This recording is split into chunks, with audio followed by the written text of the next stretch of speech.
with the Madison Money Guy at Retirement Income Strategies, and we're talking about compound interest, the magic of compound interest. Yeah, Albert Einstein said it's the eighth wonder of the world. So interesting.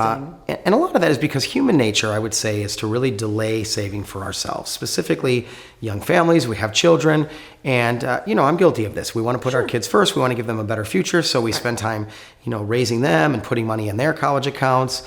And then we want to pay the house off early, so we start paying extra on our mortgage.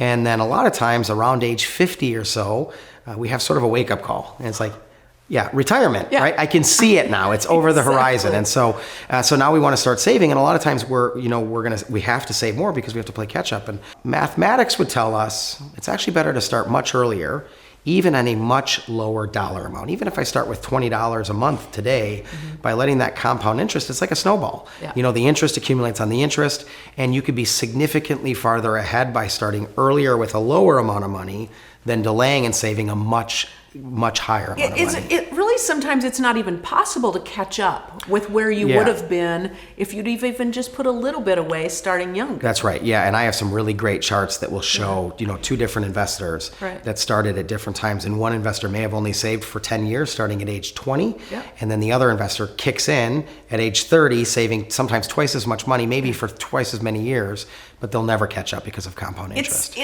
It's a little mind-boggling. It's hard for the mind to wrap itself around it. Yeah, it really is, and finances are not comfortable to most people. So you really need financial help, an expert to sort of guide you along the way. The other thing is most people think they delay because they don't think they have the resources, or I don't have any money, or like many families today, there's more month than there is money. So it really starts with, first of all, creating a plan and having a budget. But we kind of talk to it as something referred to as the latte factor, where if you just think about where you might be wasting money, I don't want to call it a waste because certainly coffee is important, but instead of going to one of the brand name coffee shops, maybe save the money and make it at home and take that money, because I'd be willing to bet you're spending $20, $30, $50, $100 a month where it could be unnecessarily, being spent, and otherwise apply it to your own financial future. Right, and once you get the compound interest going, if stick to the lower plan, and you're still ahead at the end of the game. That's right, and you can put it on autopilot. So find an amount you're comfortable with today.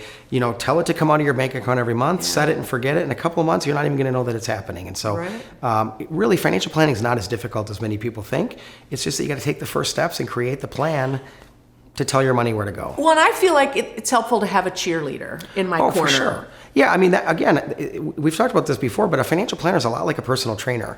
We all know, we know what we should be doing, right? Eat less, work out more, and then we need some accountability. Financial planning is the same thing. Spend less, save more, and some financial accountability, a cheerleader, if you will. You're doing a great job. That's right. Keep that compound interest going. You're almost there.